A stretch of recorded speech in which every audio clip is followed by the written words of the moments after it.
I was lying in a hospital bed, tubes in my arm, barely able to lift my hand, and my wife was standing 3 feet away whispering about which bank accounts she'd empty first. She thought I was unconscious.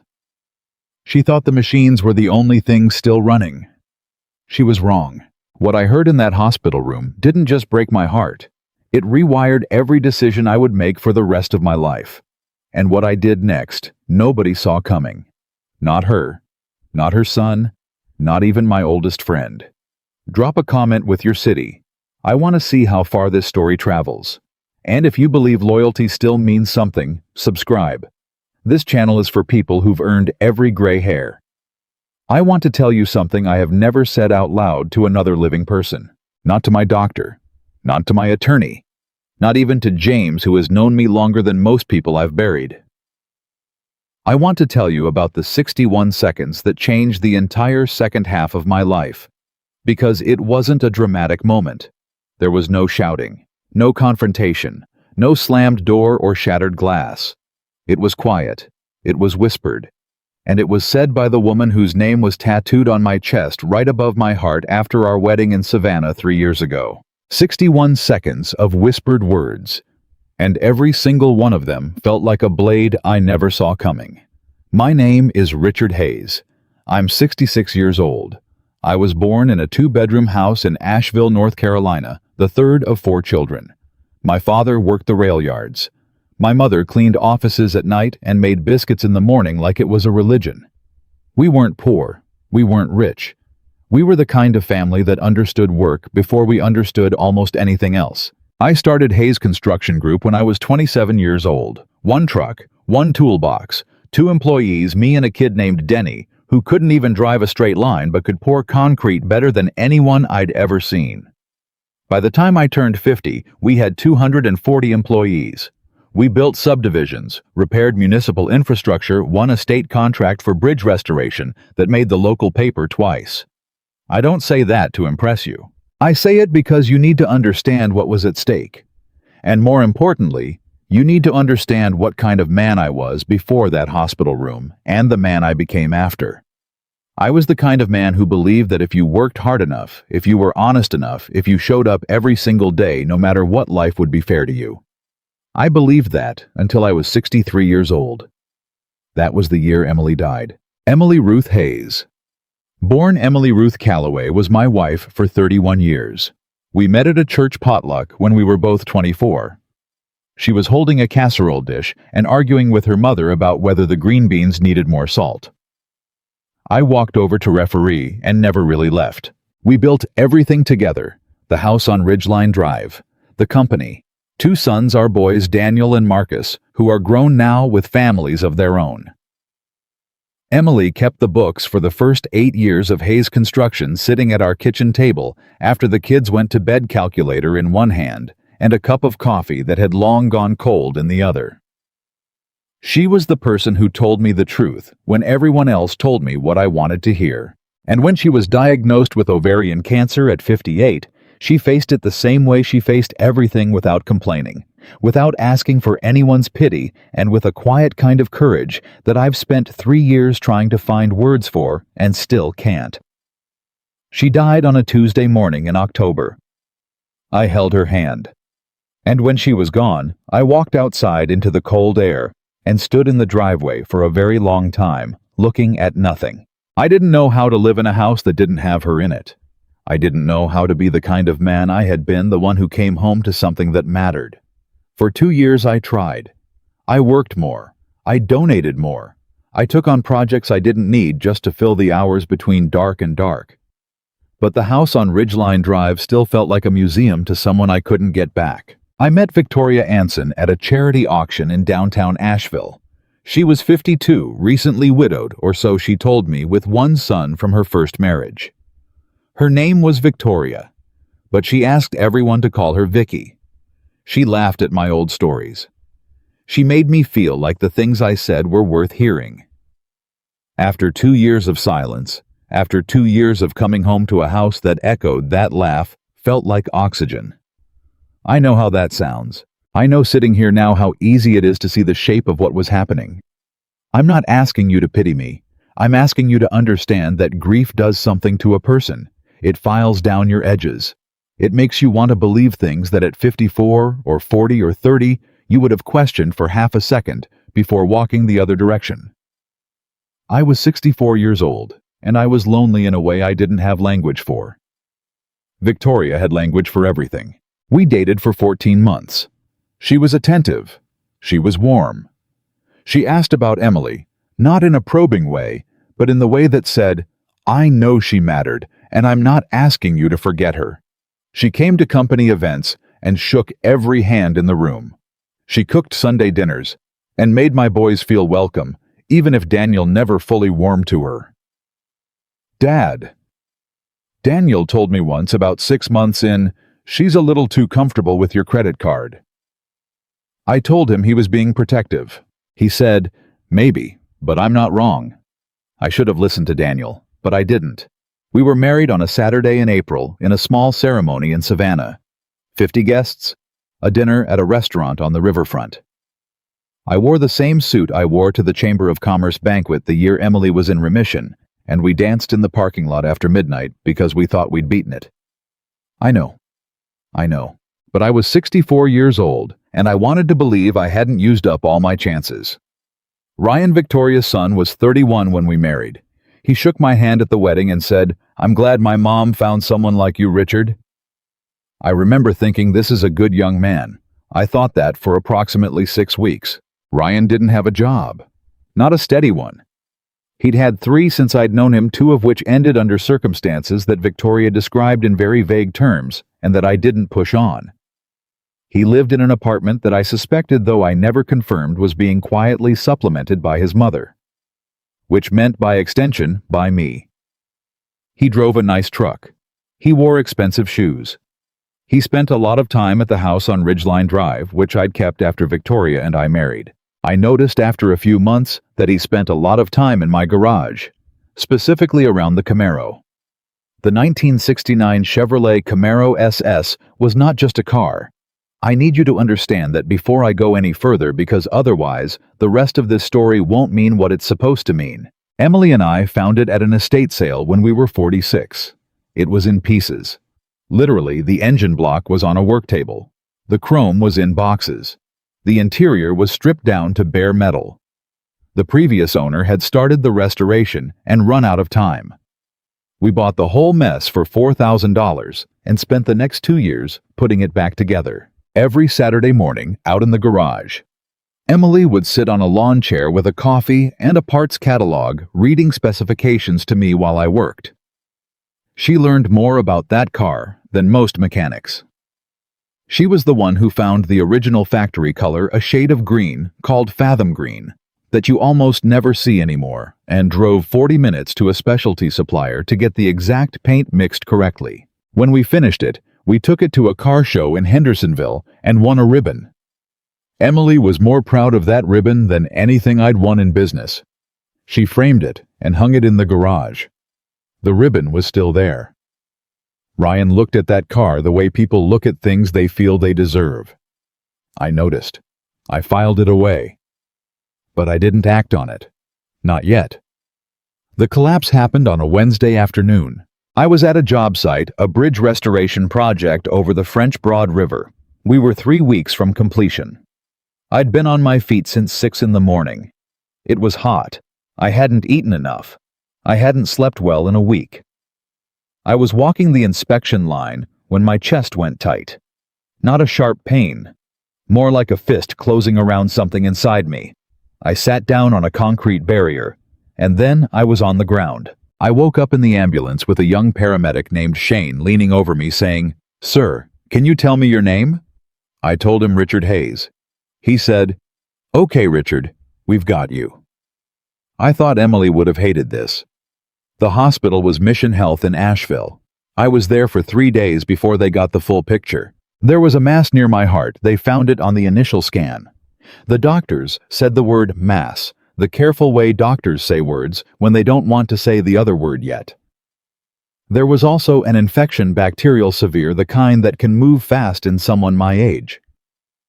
My sons flew in. Daniel was there within 6 hours. Marcus drove through the night from Charlotte.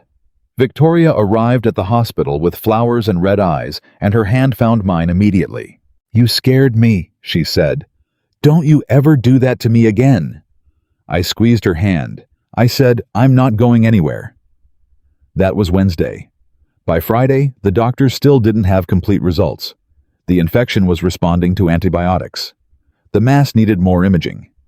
They told Victoria and the boys that they needed another 48 to 72 hours before they'd know more, and that in the worst-case scenario, complications from the infection could move quickly. "How quickly?" Victoria asked. The doctor, a cardiologist named Patel, who had kind eyes and a careful voice, paused for half a second. "If complications develop, it could be a matter of days." I was watching Victoria's face. I know what grief looks like. I watched it move across Emily's mother's face when we told her the diagnosis. I watched it move across James's face when I called him from the hospital parking lot after Emily's last appointment.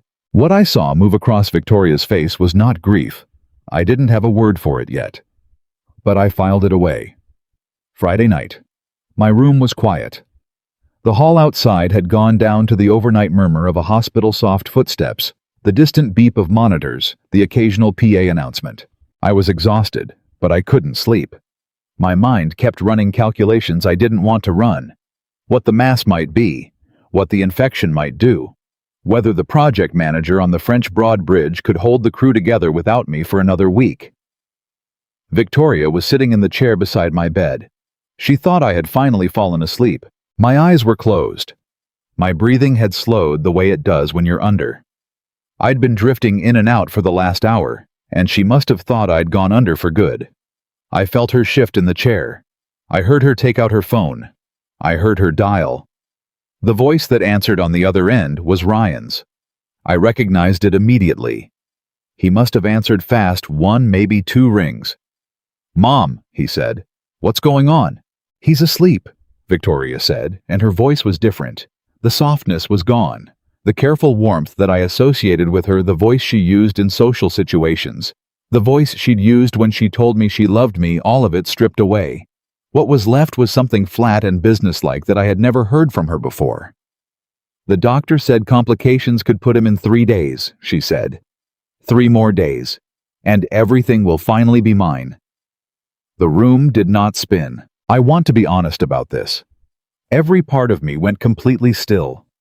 It was like being submerged in water, not drowning, just suspended. Everything outside went muffled. The only thing I could hear with perfect, terrible clarity was my wife's voice. "Finally," Ryan said, and I heard him laugh. It was short and genuine, and it landed on me like something physical. "I already know which car I'm taking." "Don't get ahead of yourself," Victoria said, but she was smiling. I could hear it. 31 years of marriage teaches you what a real smile sounds like through a phone. I'd heard Emily smile on the phone 1,000 times. This was that. Genuine, easy, excited. "The attorney said as long as he doesn't sign anything new, the current arrangement holds," Victoria continued. "We just need a few more days." "And then?" "And then," she said softly, "we don't have to pretend anymore." Silence. Then Ryan. "I'll come by in the morning. I want to take another look at the garage." "Not yet," she said. "Wait until we know more. Don't give anyone a reason to ask questions." Okay, you're right." A pause. "Mom, what?" He really didn't see any of this coming, did he? Victoria was quiet for a moment. "No," she said. "He didn't." She hung up. I lay there with my eyes closed and my hands perfectly still on the hospital blanket. And I made a decision. I would not let them know I had heard a single word. Not yet. I've been asked, since everything came out, what went through my mind in those first minutes after that call. People expect me to say rage. They expect me to say I wanted to throw her out of that room immediately, call my attorney from the hospital bed, detonate everything right there in the dark. But that's not what happened. What happened was much quieter and I think much more honest. The first thing I felt was not anger. It was recognition. Because somewhere in the back of the part of my mind, I hadn't been listening to the part Daniel had been talking to, the part that noticed how Ryan looked at the Camaro. The part that clocked the moment when the softness left Victoria's voice just a fraction of a second too fast, when the doctor used the word days. Somewhere in that part I had known. Not consciously, not in a way I could have put into words at a dinner table, but the body knows things before the mind catches up. My body had known. And then under the recognition came something I wasn't prepared for. Sadness. Not for myself. Or not entirely for myself. For the version of this that I had believed in. For the man who drove to Savannah in that restored Camaro to get married because he thought he'd earned one more chance at not being alone. For 2 years of Sunday dinners and held hands at charity events, and a laugh that I had confused for warmth when it was only ever performance. I lay in that hospital bed for a long time. I listened to my own heartbeat on the monitor beside me, and when Victoria stood up, pressed a kiss to my forehead and whispered, "Sleep, sweetheart." I kept my eyes closed and my breathing slow and even. "I love you," she said softly. I said nothing, because I was already planning. The first call I made was not to an attorney. It was to James Carter. James had worked beside me for 35 years. He started as a laborer when he was 19, and I was 28, and we had argued, laughed buried people together, and built more things than I can easily count.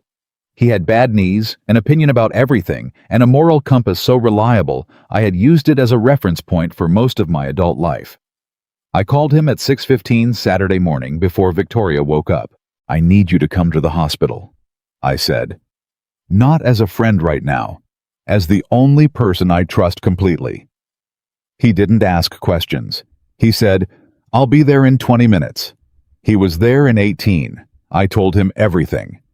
All 61 seconds of it reconstructed word for word, because I had spent the entire night going over it so that I wouldn't lose a single syllable. James sat in the chair across from my bed. He was quiet for a long time. Then he said, "Did you record it?" "No," I said. "I didn't have time to think about that." He nodded slowly. "Okay, what do you need?" "I need to know what my actual legal exposure is," I said. "I need to know what she can touch and what she can't, and I need to know who else has been talking to her." James pulled out his phone. "I've got a number for Laura Mitchell," he said. "She's the best estate attorney in Asheville. We went to the same church for years. She is not someone who tolerates people like your wife. Call her," I said. He called her. And right about then, right about the time James was on the phone with Laura Mitchell, and I was sitting in a hospital bed in Asheville, North Carolina, more awake than I had been in 3 years. My wife walked back into the room with 2 cups of coffee and a smile that cost her absolutely nothing. "You're awake," she said, handing me a cup. "How are you feeling?" I looked at her. "Better?" I said. I smiled. "Actually, Vicky, I think I'm feeling much, much better." She sat back down in the chair and picked up her phone. I watched her over the rim of my coffee cup. The woman in that chair was not the woman I married, or rather the woman I married had never existed. What sat across from me was a very careful, very patient person who had calculated the distance between my loneliness and my bank account and had walked it with perfect precision for 3 years. I thought about Emily. I thought about what Emily would say if she could see me right now. She would not say she told me so. Emily didn't operate that way. She would say, "Richard, what are you going to do about it?" I set down the coffee cup. I looked out the window at the Asheville morning, and I answered her. Everything I thought. I'm going to do everything. The doctors came back Monday with their full results. What they told me changed the entire shape of what was coming, and what Victoria didn't know was that the clock she was counting on had just stopped. But she wouldn't find that out for a while yet. And in the time between, I had a lot of work to do. The doctors came back Monday morning at 8:47. I know the exact time, because I had been awake since 4, lying in that hospital bed, running numbers in my head. Not medical numbers, Not the kind the doctors cared about, but the other kind. Account numbers. Property values. The clause in my partnership agreement that I had written 15 years ago and hadn't thought about in 5. Dr. Patel walked in with 2 other physicians and a resident who looked like she hadn't slept since Thursday.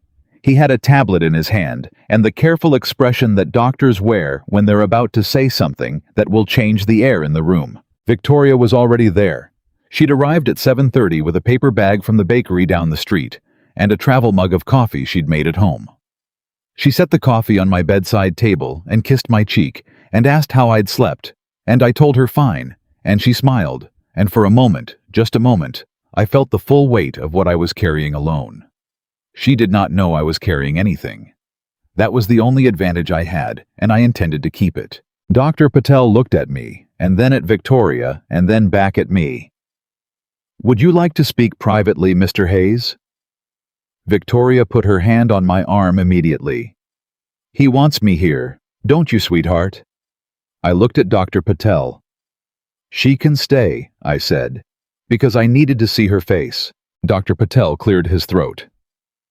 "Mr. Hayes, we've completed the full imaging sequence, and our infectious disease team has reviewed your blood work from the last 72 hours.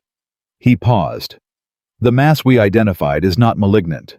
What we're looking at is an abscess, a localized pocket of infection that developed near the pericardium, the sac around your heart. It's serious, but it is treatable." I said nothing. "With the right antibiotic protocol and monitoring, we expect full resolution within 3 to 4 weeks. There's no surgery indicated at this point. Your prognosis is very good, Mr. Hayes. You are not in immediate danger." The resident was watching me. Dr. Patel was watching me. The 2 other physicians were watching me. But I was watching Victoria. I watched the exact moment the information landed. It wasn't grief that crossed her face. It wasn't relief either, not the kind you see on a wife's face when a doctor says her husband is going to live.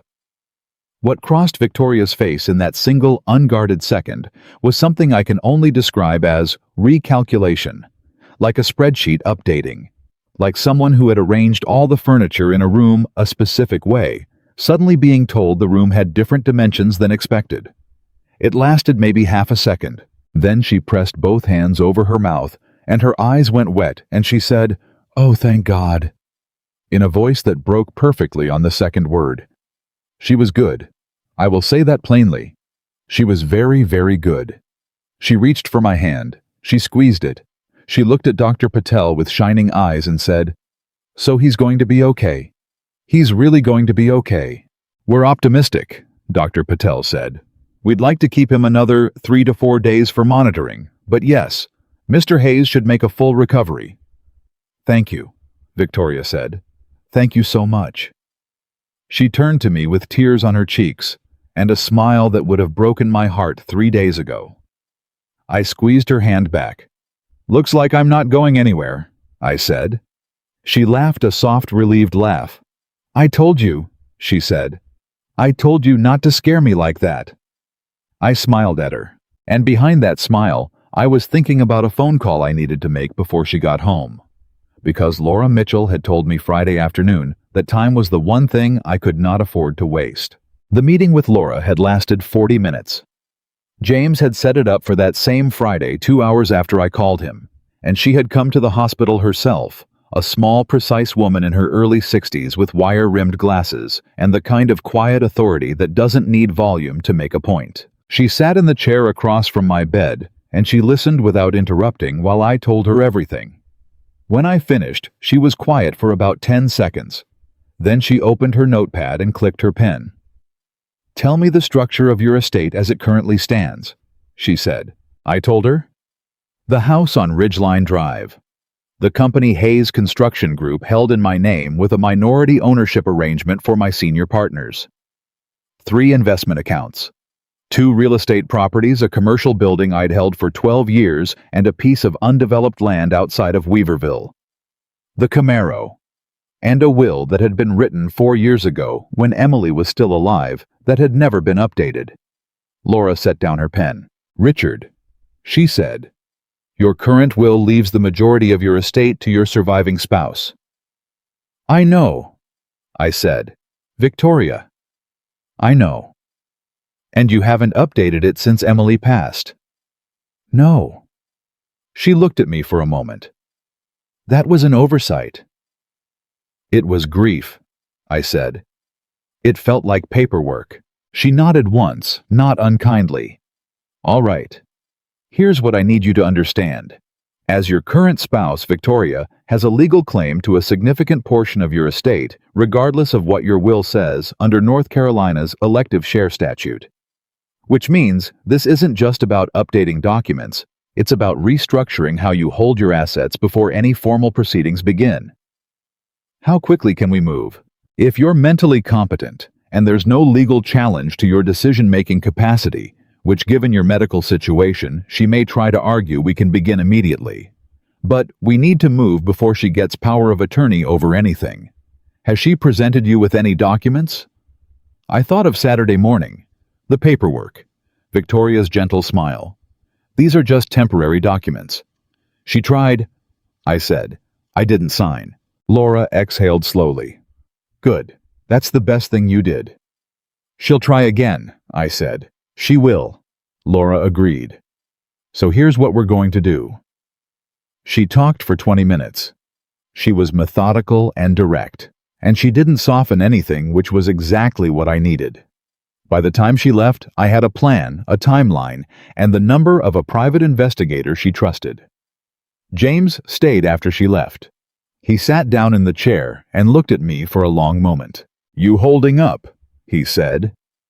I thought about the question seriously, which I think is what he intended.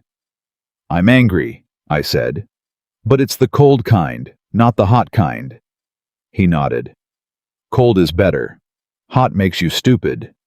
I know. You going to tell the boys? I'd been thinking about this since Saturday. Daniel was still in Asheville. He'd taken the week off work to be with me.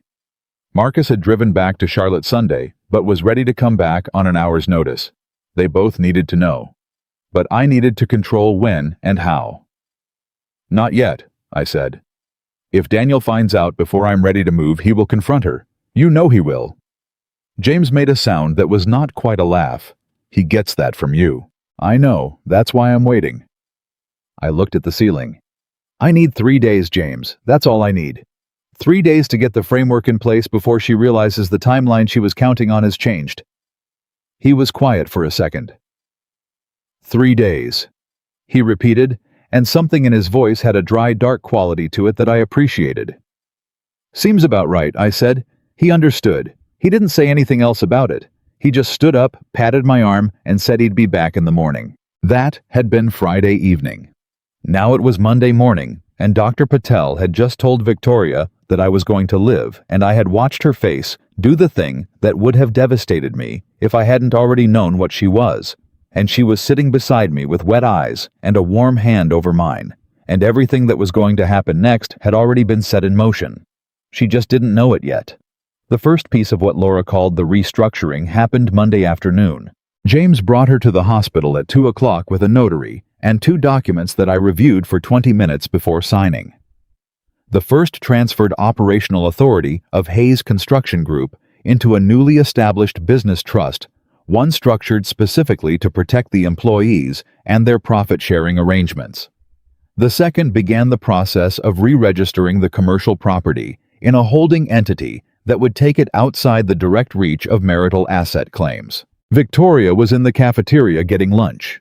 James had suggested casually at breakfast when he'd stopped by while Victoria went to find a parking spot that the cafeteria's chicken soup was apparently very good on Mondays. Victoria had smiled and said she'd bring some back for me. She was gone for 45 minutes. Laura, James, the notary, and I had what we needed done in 32. When Victoria came back with 2 cups of soup and a packet of crackers, I was watching a news program, and James was sitting in the corner looking at his phone with an expression of profound innocence that I recognized from 35 years of working beside him. You're still here, Victoria said to James pleasantly enough. Just keeping him company, James said. You know how I get when I have nothing to do. She set the soup on my table and leaned down to kiss my forehead, and I let her, and I said the soup smelled good, and she smiled that real smile that wasn't real, and we sat there for a while, the three of us talking about nothing important. And all the while, I kept my face completely neutral. Because the hardest thing about what I was doing wasn't the legal complexity. Laura was handling that. The hardest thing was sitting in that room hour after hour with a woman who had planned to bury me and acting like I was exactly the man she believed I was. Grateful, tired, relieved, and just a little bit fragile. I had to be fragile enough to be convincing. But not so fragile that she'd push for the power of attorney again. That was the needle I was threading. She pushed on Tuesday. I was not surprised. She came in at 9 in the morning with the papers folded inside her purse, and she waited until Daniel had stepped out to get coffee before she sat down close to me and took my hand and said in her warmest voice, "Richard, I know this isn't easy to talk about, but Dr. Patel mentioned you might have some follow-up procedures, and I just want to make sure that if anything comes up, I'm in a position to help." She unfolded the papers. "It's just a temporary measure," she said. "It gives me authority to manage things while you focus on recovering. That's all it is." I looked at the documents. Power of attorney, financial, and medical both. Broad language. Very broad. Laura had warned me about exactly this type of document, the kind that looks simple and reads as something else entirely. I picked them up. I studied them for a long moment, which I think gave Victoria a very brief flash of hope. Then I set them back down. "Vicky," I said, "I appreciate this. I really do. But my attorney has advised me not to sign anything while I'm still inpatient. It's a liability issue apparently, and she was very clear about it. Once I'm home and fully discharged, we can sit down with Laura and do this properly." A flicker. There and gone. "Of course," she said. She refolded the papers. "I just want to take care of you." "I know you do," I said. She smiled. I smiled. Daniel came back in with 3 cups of coffee and handed one to each of us, and Victoria said, "Your father just has to rest, and let us take care of him." And Daniel looked at me over the rim of his cup with an expression I knew intimately, the same one he'd had at 7 years old, when something didn't add up, and I gave him the smallest, almost imperceptible shake of my head. Not yet. He held it. I don't know how, because Daniel had always been the one who said the thing out loud before the room was ready for it, but he held it. He looked back at Victoria and said, "Absolutely," and sipped his coffee, and I made a mental note to call him that night and tell him everything. And I did. That Tuesday night after Victoria left at 8 claiming she needed to get home and feed the dog, a dog we did not own, which I noted and filed away. I called Daniel from my hospital bed. He answered on the first ring. "Dad, what is going on?" "Close your door," I said. I heard a door close. "Talk to me," he said. I told him. All of it. The phone call, the words, Ryan in the car, the power of attorney attempt, Laura, the trust, the restructuring. All of it from the Friday night hospital room to Tuesday evening. Daniel was silent for so long that I checked my phone screen to see if the call had dropped. "Daniel, I'm here." His voice had gone very quiet. "Dad, I told you." "I know. I told you from the beginning that something was..." "Daniel." I know. I'm not saying that to rub it in. I heard him exhale hard. "I just need a second." "Take your time." Another long pause. "Is she going to get anything?" he said. "Laura is working on minimizing it. The marital asset statute means she'll get something no matter what. But the company, the properties, those will be protected. The employees won't lose anything. And the Camaro." I was quiet for a moment. "I have a plan for the Camaro," I said. Daniel made a sound. "Mom would be furious." "Your mother," I said, "would understand exactly why I'm doing what I'm doing with it." He was quiet again. "What do you need from me?" he said. "I need you to keep acting normal around her for a few more days. Can you do that?" The pause this time was shorter. "Yeah," he said. "Yeah, I can do that." Then, "Dad." "What?" "I'm glad you're not dying." I almost laughed. "So am I, son." "I mean it. I'm really glad." His voice went rough on the edges, the way it did when he was holding something bigger than he wanted to say. "You scared the hell out of me. Don't do that again." "I'll try not to." "Try harder," he said. I went home Wednesday afternoon. Dr. Patel released me with a 2-week antibiotic course, a follow-up schedule, and strict instructions about rest and diet that I fully intended to follow because I needed to be functional. I needed my mind sharp and my body moving. I didn't have time to be sick. Victoria drove me home in her car. She made a fuss over the seat position and the air conditioning and whether I needed a pillow for the drive. Ryan met us at the house. He was standing on the front porch when we pulled up, and he jogged down to help carry my bag, and he shook my hand and said, "Good to have you back, Richard, really." I looked at him. 20 years from now, I thought this kid might grow into someone with a conscience. But right now, standing on my porch with my bag in his hand and his eyes already drifting toward the garage, he was exactly what he was. "Good to be home," I said. Ryan carried my bag inside. Victoria helped me to the couch. She brought me water and my medication and a blanket, even though it was 72 degrees, and she said she was going to make soup for dinner, and she was going to call her sister to let her know I was home safely. She went to the kitchen. Ryan sat across from me in the armchair.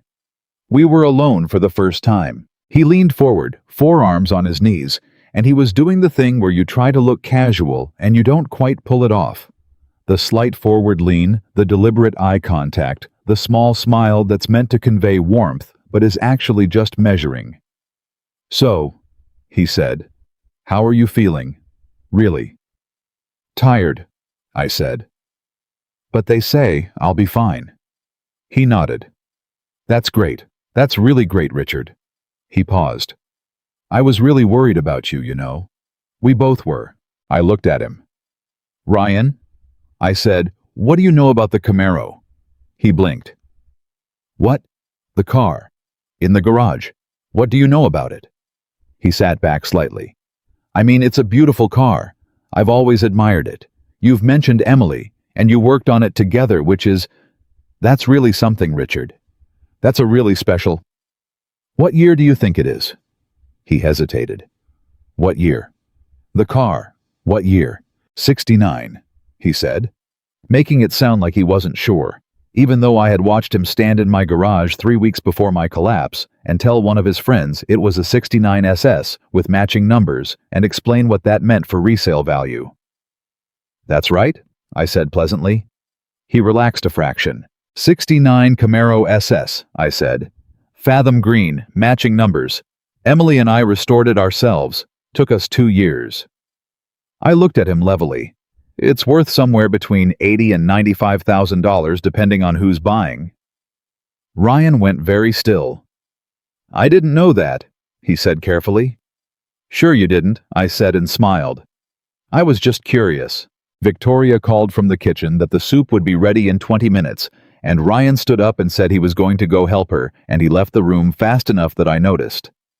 I leaned back on the couch. I pulled out my phone. I had 3 texts from Laura, one from James, one from the private investigator she'd recommended a man named Gil Reeves, who had sent me his preliminary findings as a locked PDF. I opened the PDF. What Gil had found was not a surprise to me in the broad strokes. But in the specifics, it was worse than I expected. Victoria's late husband, the widower story she'd told me when we met, was not dead. He was alive and living in Charlotte. They had divorced 7 years ago after a marriage that had lasted less than 2 years. He had filed for divorce, not her. The stated reason in the public record was financial misconduct. Gil had also found a civil judgment against Victoria from 4 years ago prior to our marriage, prior to us even meeting, for approximately $40,000 related to a contract dispute with a business partner. She had never disclosed this to me. She had never mentioned it. And Ryan had a record. Nothing major, nothing violent. But there was a charge from 6 years ago related to check fraud that had been pled down and resulted in probation. He'd completed it. But it was there. I sat with the phone in my hand. From the kitchen, I could hear Victoria and Ryan talking. Their voices were low, indistinct, the kind of register people use when they don't want to be overheard. I could not make out words, but I could hear the cadence of it, the quick, clipped exchange of two people who talk to each other like people who have had a lot of practice keeping their conversations private. My soup was getting cold on the table. I didn't move. I was thinking about the conversation I needed to have with Laura tomorrow morning, and about the question of whether the information in Gil's report constituted fraud sufficient to affect the marital asset claim, and about the letter I was going to write tonight. Not an email, a letter, handwritten to every senior employee at Hayes Construction Group.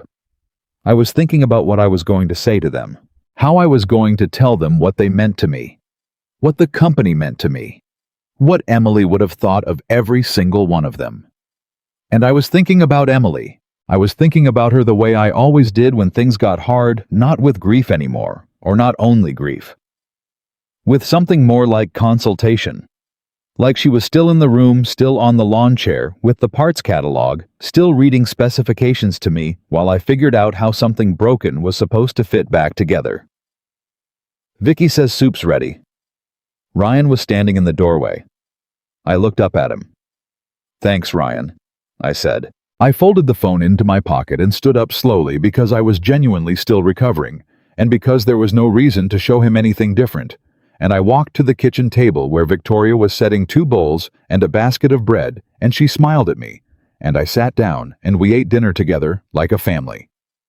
And I did not say a word about any of it, because I had learned something in that hospital bed that I want to pass on to you right now, in case you ever find yourself in a situation where the person across the table is one thing and showing you another. Patience is not passivity. Waiting is not weakness. The most dangerous thing I could have done in that moment was let them know I was coming. The most powerful thing I could do was let them believe for just a little while longer that they had already won. 3 more days, she had said. I had beaten her 3 days in a hospital bed. Now I was home. And the real work was just beginning Thursday morning. I woke up at 5:15 and lay still in the dark for a few minutes listening. Victoria was asleep beside me. Her breathing was slow and even. She slept on her left side, always with one hand tucked under her cheek, and in the early morning dark, she looked like someone's idea of a good wife, peaceful, present, unaware. I had slept maybe 3 hours. Not because of the infection or the medication or the residual fatigue from the hospital. I had slept 3 hours because my mind had not stopped moving since I came home, and because somewhere around 2 in the morning, I had reached the point where I understood clearly, and without any remaining doubt, exactly what I was going to do. Not just the legal framework, not just the structural moves Laura and I had already set in motion. The whole thing. Start to finish. And once I understood it completely, something in me went very quiet. Not peaceful. Quiet is different from peaceful. Peaceful means the thing is resolved. Quiet means you've made your decision, and now you're just executing it. I got up carefully, so I didn't wake her, and went to the kitchen and made coffee and sat at the table with my phone and Gil's report and a legal pad I'd pulled from the drawer beside the refrigerator.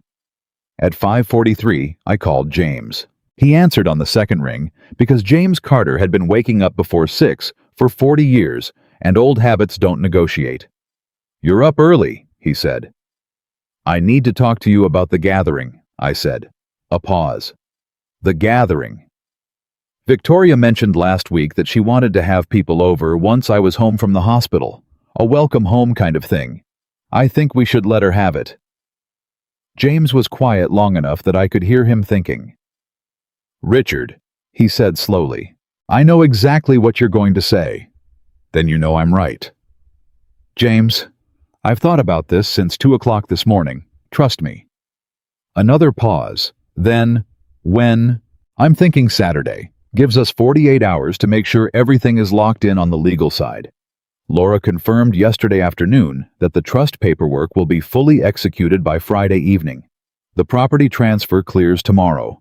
By Saturday morning, there is nothing Victoria can touch that isn't already protected. "And the gathering," James said. "What exactly happens at the gathering?"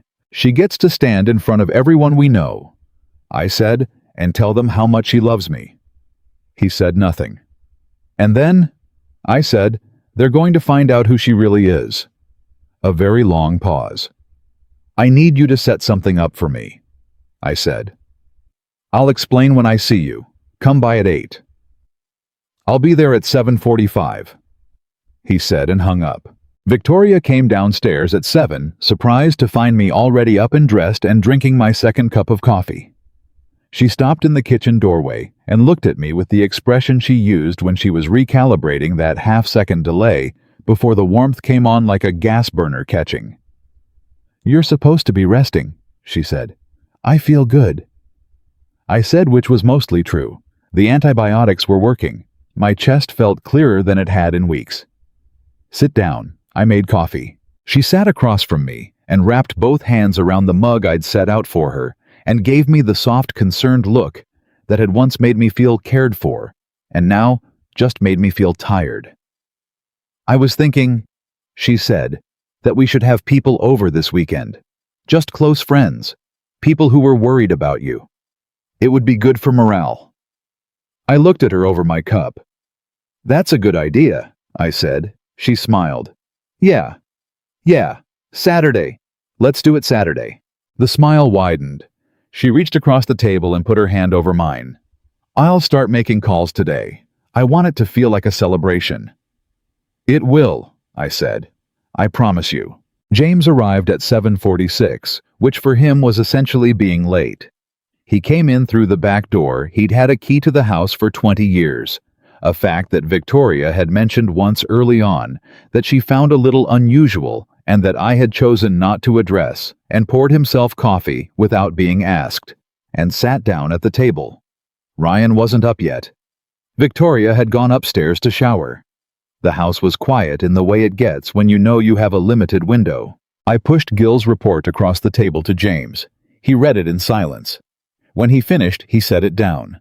He looked at the table for a moment. Then he looked at me. "Her ex-husband is alive," he said.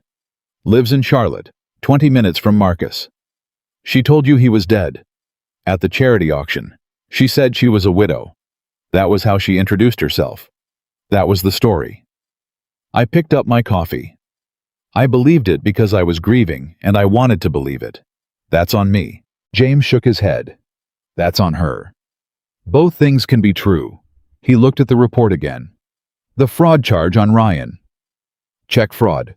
6 years ago, probated. Laura know about all this. I sent her Gil's summary last night. She thinks the fraudulent misrepresentation, specifically the dead husband story, could be relevant to the marital asset claim. It's not guaranteed, but it's something. James pushed the report back toward me.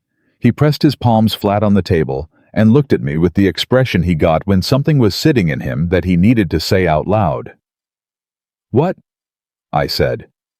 "I just want to make sure," he said, "that you're doing this for the right reasons." "What would the wrong reasons be?" "Humiliation," he said plainly. "Making her small in front of people. Watching her fall apart in a room full of witnesses." I held his gaze. "James," I said, "I'm doing this because these are our people, our business partners, our neighbors, people who have known me for 30 years and who will be told if I don't do this that my wife was a loving woman who had no idea why the marriage fell apart. People who will be told by her whatever version of this story makes her look like the victim." I paused. "And because I need witnesses, not for theater, for protection, so that there is a room full of people who heard the truth from me with a recording before she has time to write a different story." James was quiet. "That's the reason," I said. He nodded once. "Okay. The thing I need you to set up, I said, is the playback. I need the recording on something clean, something that plays loud and clear in a room with 40 people, and I need it ready to go on your phone so that when I give you the signal, you press one button." James pulled out his phone. "Send me the file." I sent it. He opened it and listened to it through his phone speaker, quiet at the table.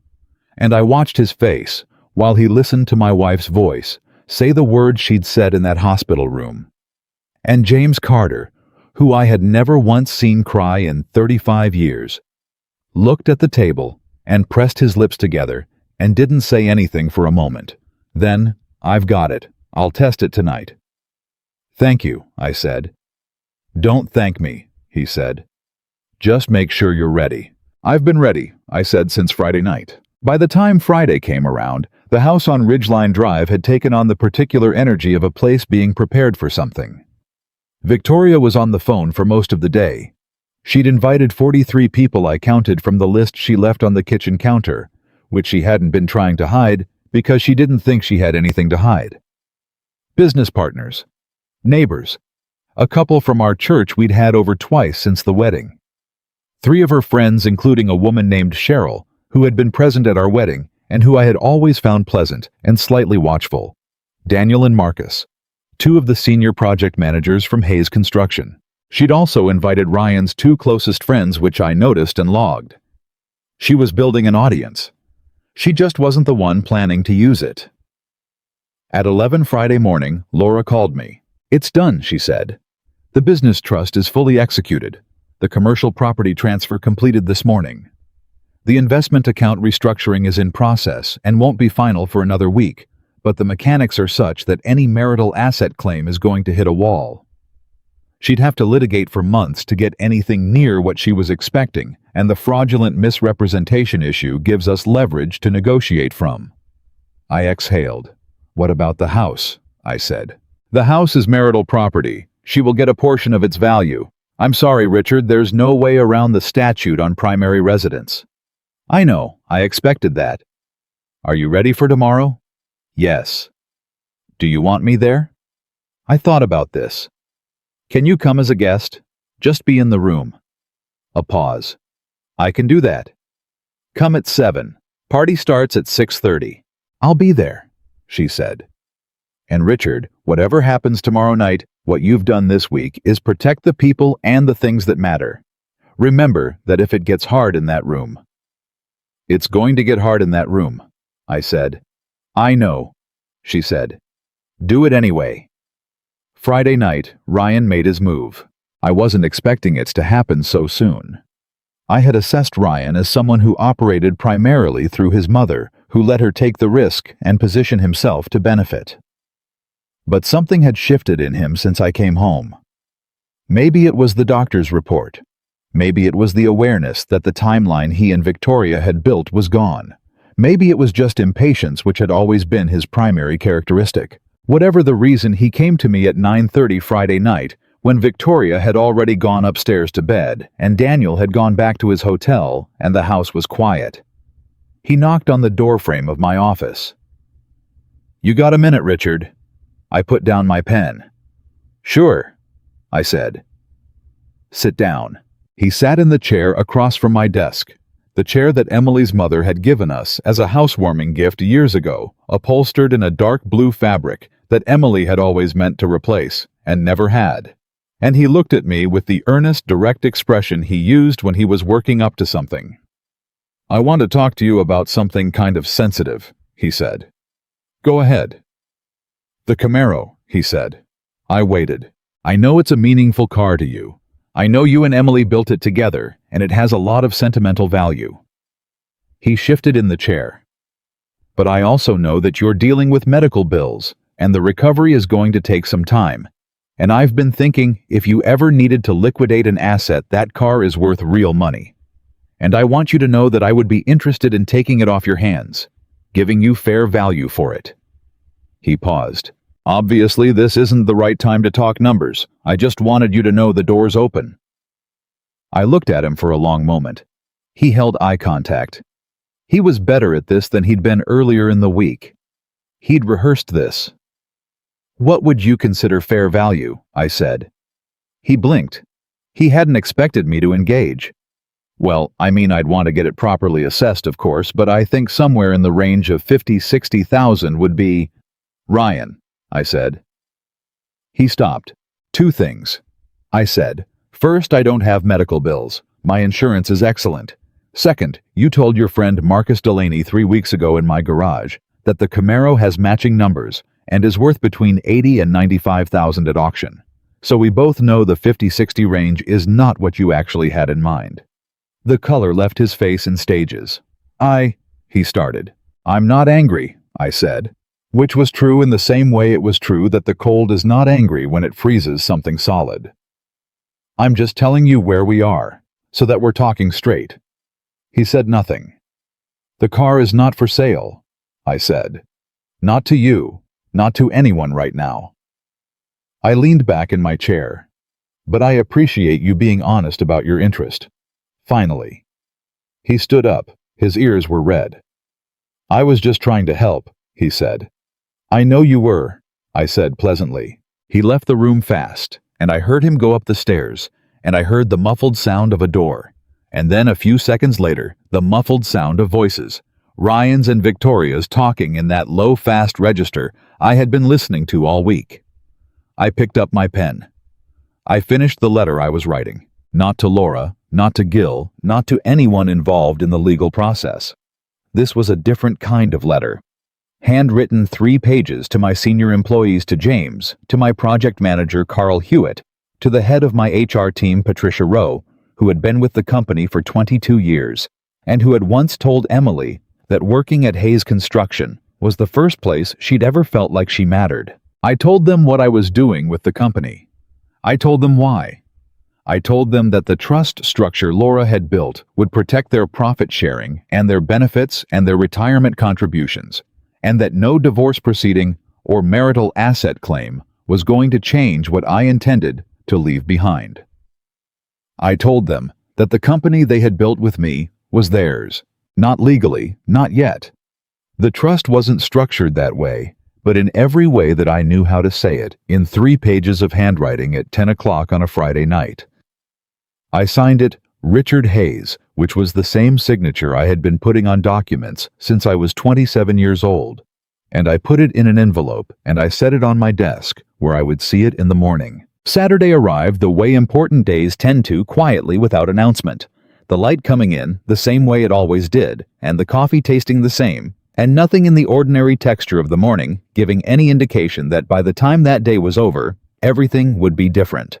Victoria was up at 7 and moving.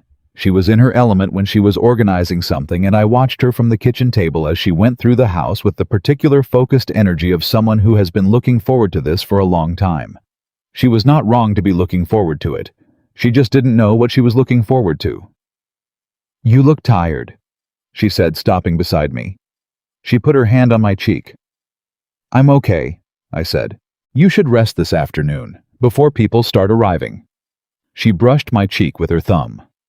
"I want you to look good tonight." "I'll rest," I said. She kissed me on the forehead and went back to her preparations. Daniel arrived at noon. He came through the front door and looked at me, and then looked around the house and then back at me, and I gave him a small nod, and he exhaled slowly and nodded back and said, "Okay. Okay, we're doing this." Marcus drove in from Charlotte at 2. Marcus was my quieter son, the one who processed internally, who rarely said the angry thing, even when he felt it, who had been a structural engineer for 15 years, and who approached problems the way he approached load-bearing calculations, methodically without rushing, finding the point of maximum stress before deciding where to apply force. He walked in and hugged me harder than usual, and held on for a second longer than he needed to. "You okay, Dad?" he said into my shoulder. "Getting there," I said. He pulled back and looked at my face. Then he looked at the kitchen where Victoria was talking on the phone with her back to us, then back at me. He said nothing. He didn't need to. James arrived at 6 an hour before guests with his phone charged, and the file ready, and an expression of the particular grim calm I had seen on him before at the hardest moments of our friendship. He shook my hand when he came in and held it for a second and said, "You ready?" "Yes," I said. "Then let's finish it," he said. By 7:15 the house was full. 41 of the 43 people Victoria had invited. 2 had sent regrets. The rest were here in my living room, in my kitchen, spilling out onto the back deck, holding glasses of wine and plates of food that Victoria had spent all day preparing, talking and laughing with the ease of people who had been told this was a celebration. And it was, just not the one Victoria thought. I watched her work the room. That's the only way to describe it. She worked it. She moved from group to group with a practiced warmth that I had once found charming and now found remarkable in its consistency. She touched arms. She laughed at the right moments. She said my name softly when she referenced me with just the right amount of affection and lingering relief. She told Carl Hewitt that she'd been so frightened in that hospital room and that she was just so grateful Richard had such wonderful people around him. Carl nodded sympathetically. He didn't know yet. By 7:45, the room had the energy of a party that was finding its rhythm, and Laura was standing near the bookcase in the corner with a glass of white wine she hadn't touched, and Daniel was near the hallway with his hands in his pockets, and Marcus was talking to James's wife near the door, and James was 6 feet from the Bluetooth speaker Victoria had set up for background music, and I was standing in the doorway between the kitchen and the living room. Victoria saw me. She crossed the room and took my arm and turned to face everyone and said in the carrying voice she used when she wanted a room's attention, "Can I just say before the night goes any further how grateful I am to have all of you here? Richard means everything to me. And seeing him home, and well after the week we've had." She paused, and her voice went soft in exactly the way it was supposed to. "It reminds me why we build the lives we build, with the people we love." She looked at me. The room was looking at me. 41 people waiting for me to smile and nod and be the grateful, recovered husband in the welcome home story she was telling. I looked at Victoria, and I said quietly enough that only she could hear, "I need to tell everyone something." Her smile held. "What?" "About that night at the hospital," I said. "There's something I need them to hear." The smile changed. Not much. A fraction. A tightening at the corners that had nothing to do with emotion. "Richard," she said, "you don't need to make a speech. Tonight is just James." I said loud enough to carry. The room shifted. Conversations dropped off. James looked up from his position near the speaker and met my eyes, and I gave him the nod we had agreed on, and he looked down at his phone. Victoria's hand tightened on my arm. "Richard," she said, and the warmth was still there, but under it now was something else. Something with an edge. "What are you doing?" "I'm doing what you've been waiting for," I said. "I'm giving you everything that's yours." And then the room filled with her voice. "3 more days," she said from James's phone through the speaker she had set up for background music in her own house at her own party in front of every person whose opinion she had spent 3 years carefully cultivating. 3 more days and everything will finally be mine. And Ryan on the recording laughing. And Victoria on the recording steady and businesslike and utterly without the warmth she had been performing for this room all evening. The room went still. Not the polite stillness of people trying not to react. The physical total stillness of people who have stopped breathing. Victoria let go of my arm. She took 1 step back. Her face had gone the color of old paper. She looked at the speaker, then at James, then at me. And in that order of looking, I watched her try 3 different versions of response and reject each one in the time it took to blink. "You need to understand," she said, and her voice had gone flat and careful in a way that was probably worse than if she'd cried, "That isn't what you think it is." Nobody in the room said anything. Not one person. I looked at her for a long moment. This woman who had held my hand in a hospital room and whispered about bank accounts, who had looked at my employees as a number and my memory of Emily as an obstacle, and my 66 years of building something as a target. "Victoria," I said. I think everyone heard exactly what it was. The silence lasted maybe 8 seconds. I counted them. Not consciously, you don't make a decision to count seconds in a moment like that. But afterward, when I went back over it, the way you go back over something that changed you, I could feel those 8 seconds like weight. Like the pause before a structure you've been watching shifts and comes down. Then Cheryl, Victoria's friend Cheryl, who had been at our wedding, and who I had always found slightly watchful, set her wine glass down on the end table beside her. The sound it made, that small, precise click of glass on wood, was somehow the loudest thing in the room. And everything started moving again. Victoria turned to face the room. She had made a decision in those 8 seconds. I could see it in the way she straightened the micro-adjustment of her shoulders, the lift of her chin, the breath she took that was just slightly too controlled. She had decided to fight. Everyone, she said, and her voice had recovered most of its register, most of its warmth, though not all of it. I know that sounds terrible out of context, but Richard has been very ill, and he's been under enormous stress, and I think what's happening here is, Victoria. That was Daniel. He was still standing near the hallway, but he had moved forward 6 feet without anyone noticing, and his voice came out flat and final in the way that meant he had been holding it for a long time. Don't. She looked at him. You don't know what you're talking about, she said. I know exactly what I'm talking about, Daniel said. I've known for years. I just didn't have the proof. He looked at me. Dad did. Victoria shifted her eyes back to me. The room was completely still again. 41 people holding their drinks and their plates and their breath watching my wife try to find a story that fit. Richard, she said, and she dropped her voice down to the register she used when she wanted something to feel private even in public. This is not the place for this. You're still recovering. You're not thinking clearly. The doctor said that the infection can affect... Dr. Patel cleared my cognition 3 days ago, I said. Laura has the documentation. Laura raised her hand slightly from the corner, just enough to be visible. She didn't say anything. She didn't need to. Victoria looked at Laura. Something shifted in her face, not collapse, not yet, but the first fracture. The moment when you realize the exits have already been identified and closed before you walked into the room. Who is she? Victoria said. My attorney, I said. A beat.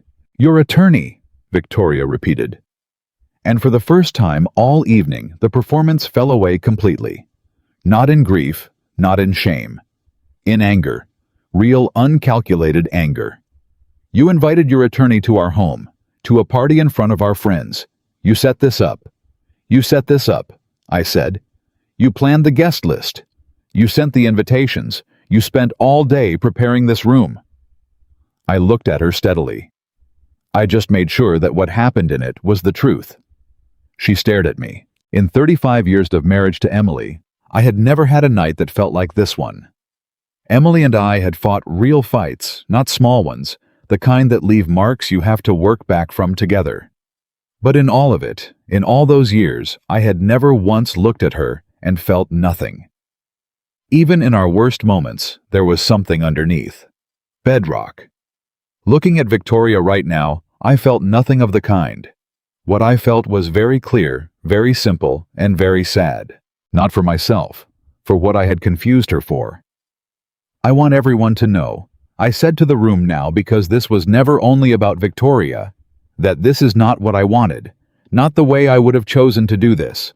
But I need the people in this room, people who have known me for years, people who work with me, people who will hear things in the coming months to know the truth from me, before someone else tells them a different version.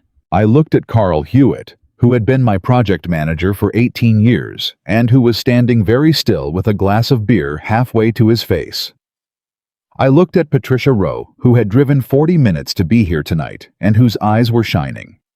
I looked at the neighbors, whose daughter had played with Daniel and Marcus growing up, who had brought us a casserole when Emily died, who had sent us a card when Victoria and I got married. Hayes Construction Group. I said, is going to be fine. Your jobs are protected. Your retirement is protected. The trust is fully executed, and Laura can answer any questions you have about what that means for you specifically. I paused. I built this company with my hands and with yours. That doesn't change tonight. Carl set his beer down. He started to clap. It was slow at first, and it wasn't loud, and for a half second, it hung there alone. And then Patricia joined it, and then 2 of the project managers, and then James, and then it moved around the room with the particular quality of something that people had been waiting to do. Victoria stood in the middle of it. She did not clap.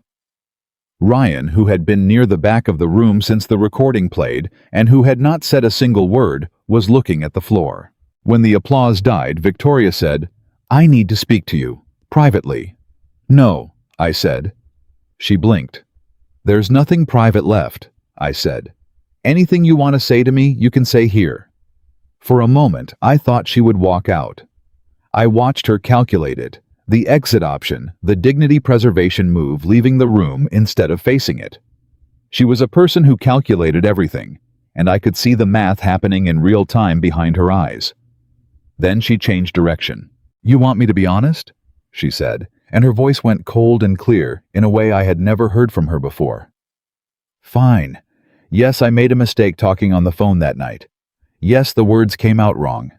But Richard, you have not been present in this marriage for a year. You work constantly. You talk about Emily constantly. You treat this house like a museum and me like a visitor, and I have been trying. I have been genuinely trying to make something real with you, and you never let me in." Her voice cracked. Not performed this time. Something real moving under the ice. "So maybe what you heard that night was fear. Maybe it was frustration. Maybe you don't know everything you think you know." The room was absolutely silent. I will give her this, it was a good move. Maybe her best one. Because it was partly true, I had talked about Emily. I had kept the house as Emily, and I had kept it. I had not been fully present. A man who cared about being fair has to account for the parts that are true, even inside a lie. I let the silence sit for 2 full seconds. Then I said, "Victoria, your first husband is not dead." The room made a sound, not a word, not an exclamation, a collective intake of breath. Victoria went still. "He lives in Charlotte," I said. "He divorced you 7 years ago. The reason listed in the court record is financial misconduct." I didn't raise my voice. I didn't need to. "You told me the night we met that you were a widow. You maintained that for 3 years. You told stories about his funeral. You told me the name of the hospital where he died." I paused. "He didn't die, Victoria. He left." The real crack came then. Not a dramatic collapse. No tears. No raised voice. No storming out. Just a very slight deflation. Like a structure losing pressure from the inside. The chin came down a fraction. The shoulders dropped a 1/4 inch. "That's not," she started. "I have the documentation," I said. "Laura has copies." Victoria looked at Laura again. Laura looked back at her with the expression of a person who has seen this exact moment before and feels nothing of note about it. "Ryan," I said. Ryan's head came up fast. He had been so still for so long that the room seemed to register his movement with a kind of collective start. "The Camaro is going to auction," I said. "The proceeds are going to fund a scholarship for young mechanics and veterans coming out of the service who want to work in skilled trades." I looked at him steadily. "Emily found that car. Emily painted that car. The money it raises is going to do something she would have been proud of. That's the only thing I wanted to tell you." Ryan's jaw tightened. His eyes went wet, whether from anger or something more complicated I couldn't tell, and I decided it wasn't my job to figure out. He said, "Richard, you don't need to say anything," I said. "I'm not angry at you. I want you to hear that." And I meant it. Ryan was 31 years old, and he had learned his values from his mother, and he had made the choices people make when they've been taught that other people are resources. That wasn't anger material. That was sadness material. "I hope you figure out who you want to be before too many more years pass. I genuinely do." He looked at me for a long moment. Then he walked to the front door and let himself out. The room absorbed this. Cheryl said quietly to no one in particular, "Victoria, I think you should go." And that, of all the things that had been said in the last 20 minutes, seemed to land the hardest on Victoria's face. Because it came from her side. From someone she had counted as hers. Victoria looked at Cheryl. Cheryl looked back at her with the particular steadiness of a person who has decided something and is not going to be moved from it. Victoria picked up her purse from the table near the door. She straightened her jacket. She did not cry. I will give her that. Whatever she was not someone who fell apart in front of a crowd. At the doorway she stopped. She turned back. She looked at me. You think you won, she said. I don't think anything about winning, I said. I just stopped losing. She held my gaze for another second. Then she walked out. The door closed behind her, and the room exhaled. What happened next was not dramatic. It was almost gentle, which I hadn't expected. People didn't rush to me with outrage on my behalf or detailed opinions about what had just happened. They came the way people come after something hard and real, carefully, one or two at a time, with the particular awkwardness of people who know that what the moment calls for is presence, not performance. Carl Hewitt shook my hand and held it. "We've got you, boss," he said. "Every one of us." Patricia Rowe hugged me without asking, which was very. Patricia, and said into my shoulder, "Emily would be proud of you." I held on a little longer than I meant to. Daniel was at my side within 30 seconds of Victoria leaving, and he didn't say anything at first, just stood there beside me with his arm across my back, which was the same thing he had done at Emily's funeral, and which meant the same thing now. Marcus came over and said, "That took guts, Dad." And I said it wasn't guts. It was 48 hours of planning and an attorney who knew what she was doing, and Marcus laughed a short, real laugh and said, "Take the compliment." James found me at 8:45 when the room had thinned out to maybe 15 people, most of them close enough to feel like family. He handed me a cup of coffee. I took it. We stood there for a moment. "Well," James said. "Yeah," I said. "How do you feel?" I thought about the question the same way I'd thought about it in the hospital when he asked something similar. Not the automatic answer, the real one. "Empty," I said. "Not bad empty, just empty. Like a room after you've taken all the furniture out." I held the coffee cup. "It needs something new in it." James nodded. "That's the right kind of empty." "Is it?" "Means there's space." I thought about that. Laura came to me at 9 o'clock, coat on, bag over her shoulder, ready to leave, but stopping to say what she needed to say first. "She'll have an attorney within a week," she said. "Probably sooner. She's going to come at the marital assets hard, and she's going to try to argue that the trust transfers were made in anticipation of divorce, which is a legitimate legal theory. Richard, they want you prepared for that." "I know. It's going to get ugly before it gets clean." "I know that too.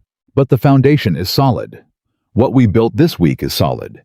She can litigate for 2 years, and she's not going to touch the company, not going to touch the property structure, not going to touch the employee protections."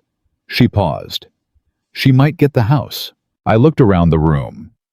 The house on Ridgeline Drive where Emily and I had raised 2 boys and restored a car and fought and made up and sat in the kitchen at midnight, talking about nothing important because we didn't need a reason to be awake in the same room.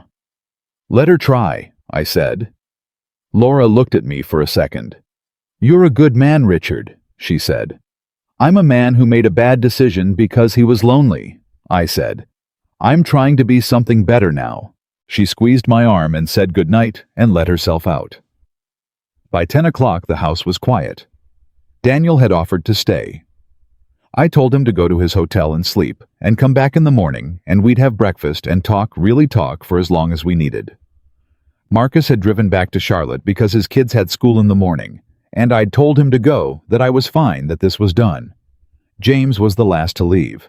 He stood at the front door with his coat on, and he looked at me for a long moment. "She's going to tell a story about tonight," he said. "I know. A story where you ambushed her, where you humiliated her, where you were cruel." "I know. People are going to believe her, some of them."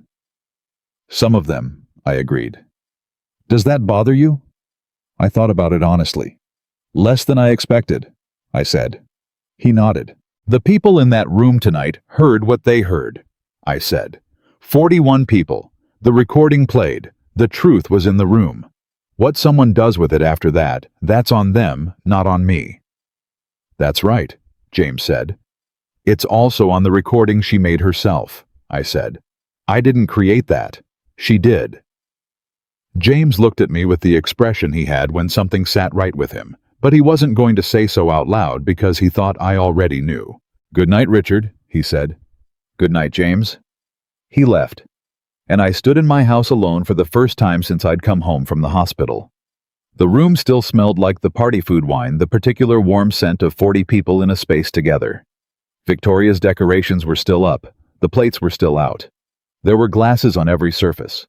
I walked to the kitchen and started cleaning up. Not because I had to. Not because there was any urgency. Just because it was my house and my kitchen, and I wanted to do something useful with my hands. I ran the water hot and started washing glasses, and the house was very quiet, and I let it be quiet. At some point, my phone buzzed on the counter. I dried my hands and looked at it. It was a text from a number I didn't recognize. I opened it. It said, "This is David Anson, Victoria's first husband. I heard what happened tonight from someone who was there. I want to tell you I'm sorry. She did the same thing to me.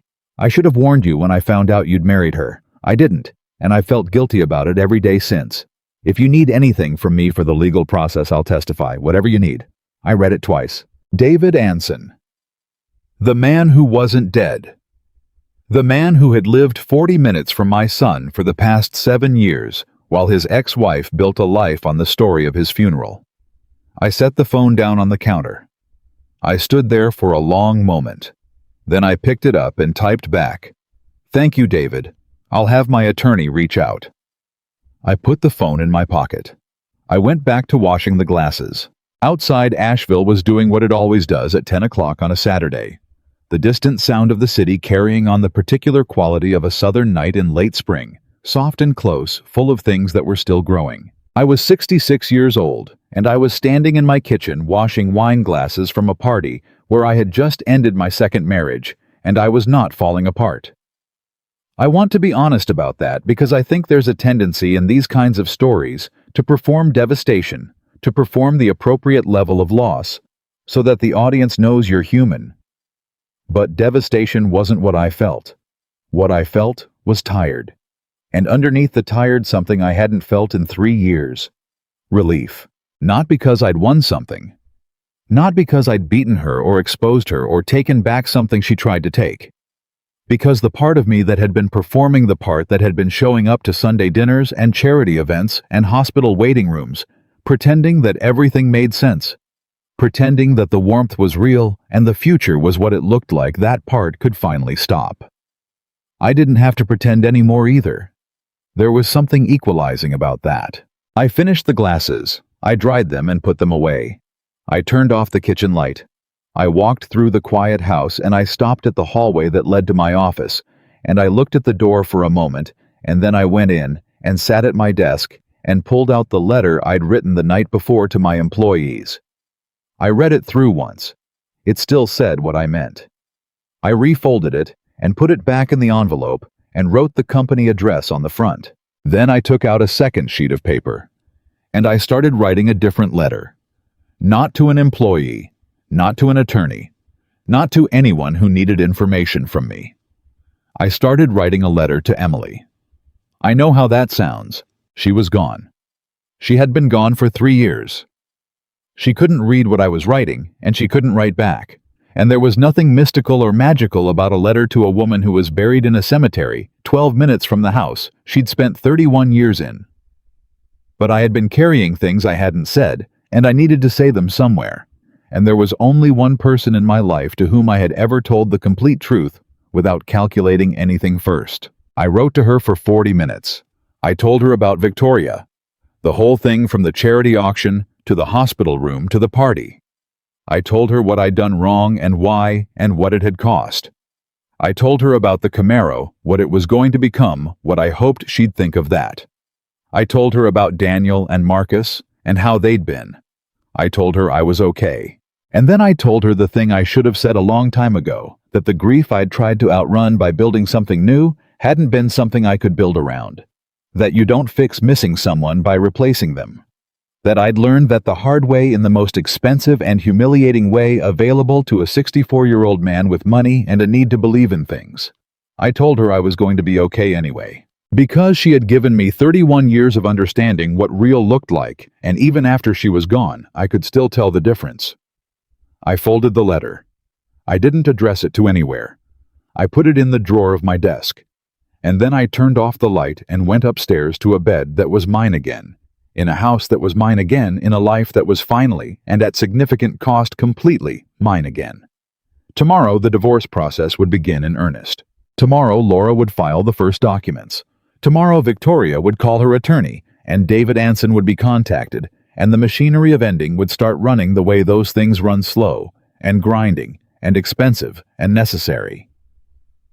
But tonight was quiet, and I was going to let it be quiet. I lay in the dark and listened to the house settle around me, all its familiar sounds, the particular creak of the hallway floor, and the hum of the refrigerator 2 floors down, and the distant night sounds of a city I had lived in my whole life. It sounded like mine. It sounded like exactly where I was supposed to be. I closed my eyes, and for the first time since a Friday night in a hospital room, I slept. The divorce papers were served on a Tuesday morning 11 days after the party. I know, because I was sitting at my kitchen table when Laura called to confirm, and I remember thinking that Tuesdays had become the day things happened in my life now. The collapse at the job site had been a Wednesday. The hospital recording had been a Friday. The party had been a Saturday. But the legal machinery, when it finally moved on a Tuesday, quiet and procedural and without ceremony. "She's retained Gerald Marsh," Laura told me. "He's aggressive, expensive. He's going to go after the trust transfers as fraudulent conveyance. I expected this. He's also going to argue diminished capacity at the time of signing, citing your medical condition. You said he'd try that." I did, and we're prepared. Dr. Patel's documentation is clean. The notary timestamps predate any formal divorce intent on record, and we have James as a witness to the sequence of events. She paused. "It's going to take months, Richard. I want you to hear that clearly. This will not be fast." "I know," I said. "And it will cost." "I know that too." "Are you okay with that?" I looked out the kitchen window at the morning. My coffee was going cold. Somewhere down the street, a neighbor was backing out of their driveway, and the sound of it ordinary, unhurried. The sound of someone starting a regular day felt like something I hadn't heard in a long time. "Laura," I said, "I built a company from one truck. I've survived a recession, 2 lawsuits from contractors, and a bacterial infection near my heart. I can survive Gerald Marsh." She almost laughed. "Yes," she said. "I believe you can." What followed was 7 months of the particular grinding unpleasantness that divorce puts people through, regardless of who they are or what they've done. I won't pretend it was clean. It wasn't.